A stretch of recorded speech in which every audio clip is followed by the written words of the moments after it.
Story part 2। Krishna की घमंडी पत्नी। सत्यभामा कृष्ण की दूसरी पत्नी थी। वो एक बहुत ही घमंडी स्त्री थी। उसका ये मानना था कि वो सबसे सुंदर और सबसे अमीर स्त्री थी क्योंकि उसके पिता एक बहुत ही धनवान व्यक्ति थे। तो सत्यभामा जितने और जो रत्न और आभूषण और संपत्ति चाहती थी वो सब उसके पास थे। स्वाभाविक रूप से घमंड उसकी एक बड़ी समस्या थी। एक बार कृष्ण के जन्मदिवस के अवसर पर सत्यभामा ने सोचा कि वो सबको दिखाएगी कि वो कृष्ण को कितना प्यार करती थी। तो उसने तय किया कि वो कृष्ण के वजन जितना सोना शहर के लोगों में बांटेगी। इसे तुलाभार कहते हैं।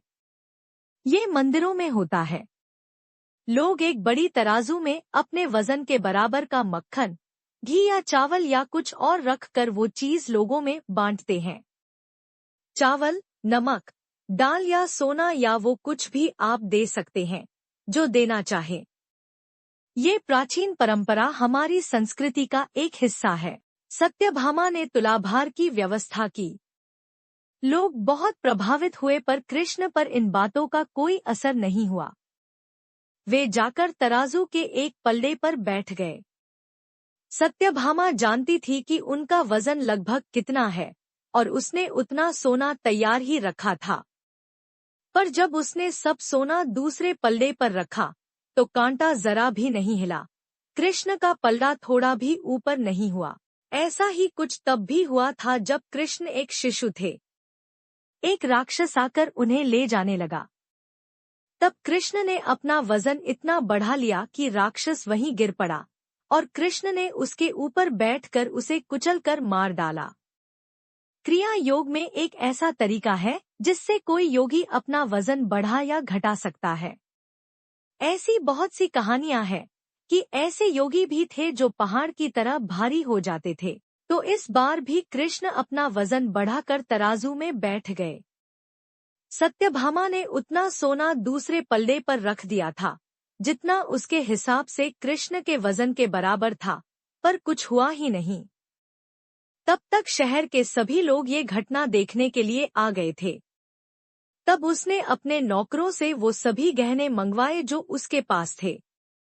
एक के बाद एक वो गहने डालती जा रही थी और सोच रही थी कि काम हो जाएगा, पर कुछ नहीं हुआ। तब उसने वो सब कुछ भी रख दिया जो उसके पास था, पर पल्ला जरा भी नहीं हिला। वो रोने लगी क्योंकि ये सब उसके लिए बहुत शर्मजनक था। सारा शहर देख रहा था और उसके पास पर्याप्त सोना नहीं था।